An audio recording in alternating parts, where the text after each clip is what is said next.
اور میں حج کے لیے گیا تو اس سال حج کے اندر اتنی بھیڑ تھی کہ میں دعا کرنے لگا کہ مولا اتنی تعداد کے لوگ آئے ہوئے ہیں، اتنی تعداد میں لوگ آئے ہوئے ہیں، مولا کہ سب کا حج ہو۔ اللہ آپ فرماتے میں نے دعا کی مولا کہ سب کا حج قبول ہو گیا۔ آواز آتی ہے، آپ فرماتے میں سو جاتا ہوں۔ کہنے والے نے کہا آواز آتی ہے کہ سب کا حج قبول ہو گیا، ہاں ایک بندہ ہے جس کا حج قبول نہیں۔ کہا سب کا حج قبول ہو گیا لیکن ایک بندہ ہے جس کا حج قبول نہیں ہے۔ جب یہ کہا جائے کہ سب کا حج قبول ہو گیا اور ایک بندہ ہے صرف کہ اس کا حج قبول نہیں ہوا، تو انسان سوچ میں پڑ جائے گا یار وہ کون ہے؟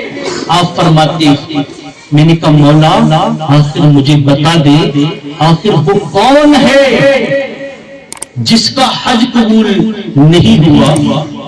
آپ فرماتے کہ میری آنکھ لگتی ہے۔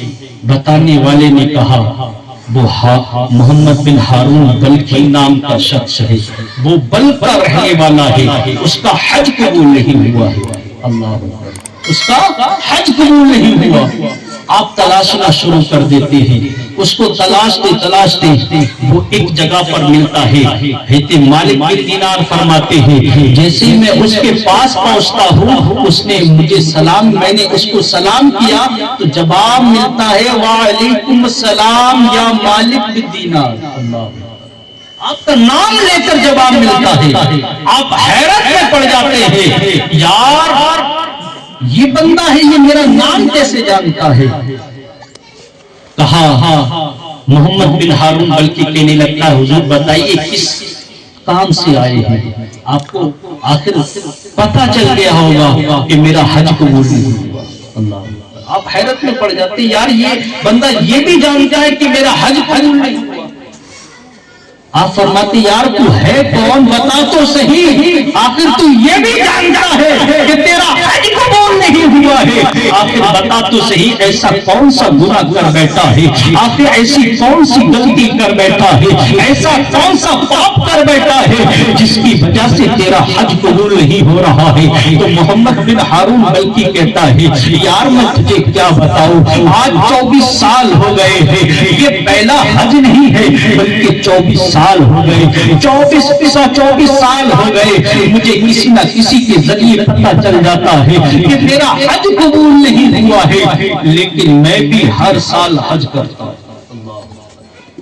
کہا یار بتا تو صحیح آخر تیرا گناہ کیا ہے، تیرا قصور کیا ہے، تو نے ایسا کون سا گناہ کیا ہے؟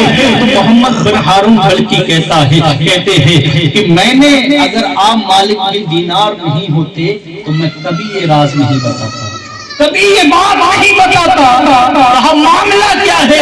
کہا میں ایک شرابی تھا، اللہ نے دولت سے بہت نوازا تھا، میرے پاس دولت بہت تھی، شہرت بھی بہت تھی، رب نے دولت سے نوازا تھا، میں شراب کا عادی بن جاتا ہوں، میں شراب پینے لگتا ہوں، ایک دن میں شراب پی کر اپنے گھر پر آتا ہوں، رمضان کا مہینہ ہوتا ہے، افطار کا وقت ہونے کے لیے جاتا ہے، میں نے اپنی ماں سے کہا ماں مجھے کھانا چاہیے، مجھے بھوک لگ رہی ہے، مجھے کھانا دیتے۔ میری ماں نے کہا تجھے شرم نہیں آتی، تجھے شرم نہیں آتی، ایک تو رمضان کا مہینہ ہے، افطار کا وقت ہونے جا رہا ہے، تو نے شراب پی ہے اور تجھے رمضان کا یعنی تجھے روزے کا احترام بھی نہیں پتا اور افطار کا وقت ہونے جا رہا ہے، کیا تجھے شرم نہیں آتی کھانا مانگتے ہوئے؟ اللہ اکبر۔ محمد بن ہارون بلخی کہتا ہے میری ماں نے اتنا کہا تھا کہ مجھے غصہ آ جاتا ہے اور میں نے غصے کے عالم میں اپنی ماں کے تھپڑ مار دیا تھا۔ اللہ اکبر۔ میری ماں کے تھپڑ لگ جاتا ہے، میری ماں جلتے ہوئے تندور کے اندر گر جاتی ہے، لوگوں نے مجھے کمرے کے اندر بند کر دیا، میری ماں کو نکالا، جس وقت میری ماں کو نکالا گیا تھا، میری ماں تو جل چکی تھی، لوگوں نے کفن دفن کر کے میری ماں کو دفن کر دیا ہے۔ جس وقت مجھے ہوش آتا ہے، مجھے روم سے باہر نکالا جاتا ہے، میں لوگوں سے کہتا ہوں یار میری ماں کدھر ہے، ماں سے ملا دو، میں ماں کو دیکھنا چاہتا ہوں، میری ماں کہاں، میری ماں کہاں ہے؟ تو لوگوں نے کہا نادان، تو بہت بڑا ظالم ہے، تو تو اتنا بڑا غدار ہے کہ تیری وجہ سے تیری ماں جل کر تندور کے اندر جل جاتی ہے۔ اللہ اکبر۔ اس نے کہا کیا ہوا؟ کہا تم نے اپنی ماں کو مارا تھا، وہ تندور میں گر گئی تھی، وہ تیری ماں جل رہی، تیری ماں مر جاتی ہے، اور تیری ماں مرتے مرتے کہہ گئی تھی کہ میرے بیٹے کو میرے جنازے میں نہیں آنے دینا۔ اللہ اکبر۔ یار کبھی ماں باپ کا دل نہ ٹوٹے، کبھی تمہاری وجہ سے تمہارے والدین کی آنکھوں میں آنسو نہ آ جائے۔ جس دن تمہاری وجہ سے اگر تمہارے والدین کی آنکھوں میں آنسو آ گئے، سمجھ لینا تمہاری دنیا بھی برباد ہو جائے گی، آخرت بھی برباد ہو جائے گی۔ اللہ اکبر۔ فرمایا کہ تیری ماں کو دفن کر دیا۔ محمد بن ہارون بلکی کہتا ہے میں نے ایک تلوار اٹھائی، اور تلوار اٹھا کر میں نے پورا بازو کاٹ دیا، پورا ہاتھ کاٹ دیا۔ جو ہاتھ میری ماں پر اٹھا تھا میں نے کہا وہ ہاتھ جسم میں نہیں رہنا چاہیے۔ اللہ اکبر۔ میں نے پورا ہاتھ کاٹ دیا، میرے پاس جتنی دولت تھی میں نے ساری کی ساری صدقہ کر دی، میں نے ساری کی ساری رب کی راہ میں دے دی۔ لیکن آج وہ دن ہے، آج کا دن ہے کہ میں 24 سال سے حج کر رہا ہوں، لیکن عرش کا مالک میرا حج قبول نہیں کر رہا، عرش کا مالک میرا حج قبول نہیں کرتا۔ مالک بن دینار فرماتی یار پھر تو بہت بڑا ظالم ہے، پھر تو بہت بڑا مکہ غدار ہے۔